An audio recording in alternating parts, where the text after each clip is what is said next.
জনগণের রায়, আল্লাহর রহমতে বিএনপি সরকার গঠনের পর ভোটের কালই নখ থেকে মোচনের আগেই আমরা আমাদের সকল প্রতিশ্রুতি ধারাবাহিকভাবে বাস্তবায়নের কাজ শুরু করেছি। আলহামদুলিল্লাহ, এর জন্য আমি আল্লাহর দরবারে লাখো শুকরিয়া আদায় করি। অর্থনৈতিকভাবে পিছিয়ে পড়া নারী সমাজের জন্য আমরা ইতিমধ্যেই ফ্যামিলি কার্ড চালু করেছি।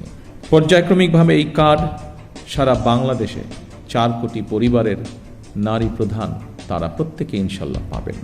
আগামী 14 এপ্রিল তথা 1 বৈশাখ থেকে আমরা ইনশাল্লাহ ফার্মার্স কার্ড বা কৃষক কার্ডের পাইলট প্রজেক্ট চালু করব।